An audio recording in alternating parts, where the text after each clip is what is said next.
खबर बाराबंकी जनपद से है, जहां आजाद भारतीय किसान यूनियन गुट के प्रदेश उपाध्यक्ष निहाल अहमद सिद्दीकी ने भाजपा सरकार पर निशाना साधते हुए कहा, किसानों के हित में सरकार गूंगी और बहरी हो गई है। सरकार कृषि बिल वापस ले, वरना हम लोग चक्का जाम कर देंगे। इतना ही नहीं, निहाल अहमद ने ये भी कह डाला, मोदी सरकार किसानों के साथ अन्याय कर रही है। किसानों का धान नहीं तोला जा रहा है, खुलेआम दलाली हो रही है। किसानों के हक में लड़ाई लड़ रहे शहीद किसानों के परिवार को सरकार 5 करोड़ का मुआवजा दे। साथ ही सरकारी नौकरी का भी बाराबंकी ब्लॉक पूरी तरह से भ्रष्टाचार में शामिल है। अगर अधिकारियों ने ऐसा कोई एक्शन नहीं लिया तो हम लोग बिना अवगत कराए ही धरना प्रदर्शन करेंगे, जिसके जिम्मेदार बाराबंकी के डीएम होंगे। कई बार ज्ञापन सौंपा गया है, लेकिन डीएम साहब ज्ञापन लेना भी मुनासिब नहीं समझते। मौके पर प्रदेश अध्यक्ष ने भी भाजपा सरकार पर निशाना साधते हुए कहा, किसानों की मांगों को पूरा करें सरकार, अन्यथा हम लोग सड़कों पर कफन बांध कर निकलेंगे। इस मौके पर जिलाध्यक्ष लाल यादव सहित तमाम किसानगण मौजूद रहे। बाराबंकी जनपद से सुनील कुमार की रिपोर्ट। आज आप लोग किसानों के लेकर के जो बैठक किए हैं, बैठक के बाद जो है जहां सरकार है कि 3 किसान विरोधी बिलों को वापस लेने तैयार नहीं है और आप लोग अड़े हुए हैं, तो क्या मामला है, क्या आगे क्या कार्रवाई आपकी रहेगी? सबसे पहले तो मैं सुनील कुमार यादव, आज़ाद भारतीय किसान यूनियन प्रदेश अध्यक्ष।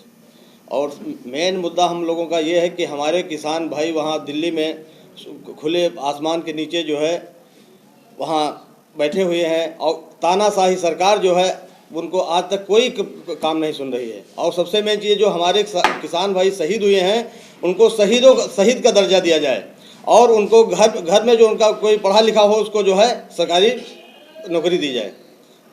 यही हमारा कहना है। और मैं प्रदेश अध्यक्ष यहीं पे हमारे जो है निहाल भाई सिद्दीकी की बात कर रहे हैं।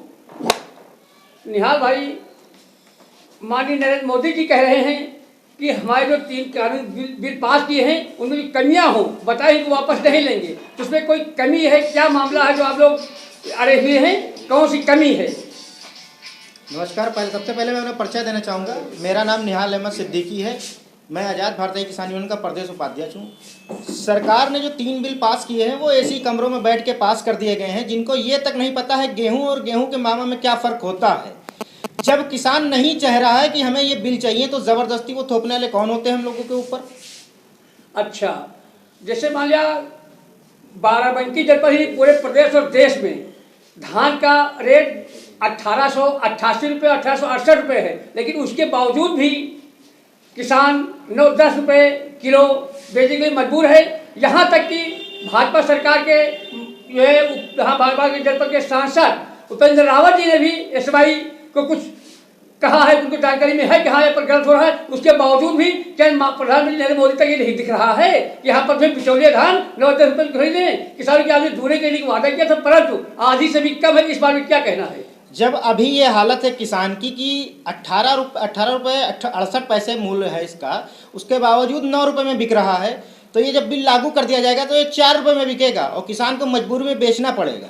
इसके लिए आप लोग कहाँ तक आंदोलन करेंगे? हम लोग इसका आंदोलन करेंगे। आप क्या चाहते हैं कि हम आपको डेट बता दें? हम आपको डेट नहीं बताएंगे, ना एलआईयू को डेट बताएंगे, हम किसी को डेट नहीं बताएंगे। हम लोग बाराबंकी का राजमार्ग जाम करेंगे। किस दिन करेंगे, कब करेंगे, कैसे करेंगे, कहाँ से आके करेंगे, ये किसी को नहीं बताएंगे। अच्छा, तो जो किसी कानून तक वापस नहीं होती, आपको लोग आर पार की लड़ाई लड़ेंगे? हम लोग आर पार की लड़ाई लड़ेंगे। और सबसे पहले मैं एक बात आप लोगों को बता देना चाहता हूँ, जो दिल्ली में हमारे किसान भाई शहीद हुए हैं उनको पर परिवार पे 5 करोड़ रुपए मुआवजा दिया जाए और हर एक बंदे को उनके परिवार में सरकारी नौकरी दी जाए और उन्हें शहीदों का दर्जा दिया जाए जो उसके हकदार हैं। और हमारे संगठन के जितने भी पदाधिकारी वगैरह हैं सबसे कह दिया गया है और आगे चल के इसके हम लोग रणनीति बना रहे हैं। जितने भी शहीद किसान हैं सबकी स्मारक बनवाई जाएगी, उनके गली मोहल्ले में जो उनके नाम से बनवाई जाएगी, उन्हें सम्मान मिलेगा, उन्हें शहीद का दर्जा मिलेगा। जिस तरीके से स्वतंत्रता सेनानियों को शहीद का दर्जा मिला है, सम्मान मिला है, किसान भाइयों को भी क्या मिल सकता है, मिलेगा? देखिए, ये पूरा देश 2 गुजरातियों के हाथ गिरवी कर दिया गया है, अडानी और अंबानी।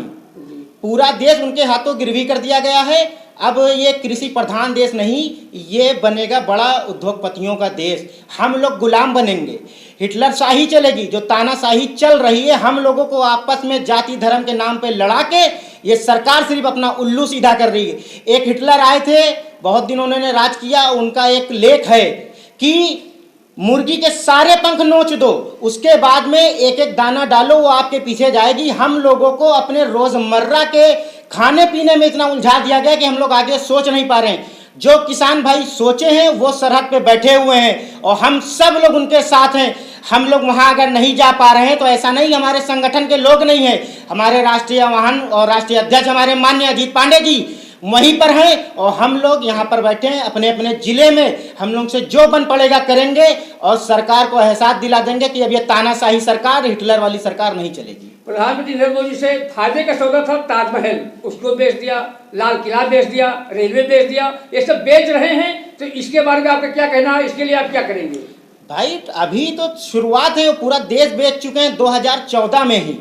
वो तो धीरे धीरे अब जा रहा है, ये उड़ता हुआ तीर उन्होंने लिया है अपने आप के। एक आपको मैं यहाँ पर राहत इंदौरी जी की एक शेर कहना चाहूँगा, हर शख्स का खून शामिल है यहाँ के मिट्टी में, किसी के बाप का हिंदुस्तान नहीं है। ये अकेले मोदी जी का हिंदुस्तान नहीं है, ये हम सब का हिंदुस्तान है। और एड़ी से चोटी तक जोर लगा देंगे, एड़ी से चोटी तक जोर लगा देंगे, उनको एहसास दिला देंगे कि ये पूरा हिंदुस्तान अकेली उनकी जागीर नहीं है, ये हम सब भाइयों का देश है। हम सब किसान, नौजवान, हर कौम, हर जाति धर्म के लोगों का देश है। ये अकेला उनका देश नहीं, उनके बाप की बबूती नहीं है ये। बहुत बहुत धन्यवाद आप।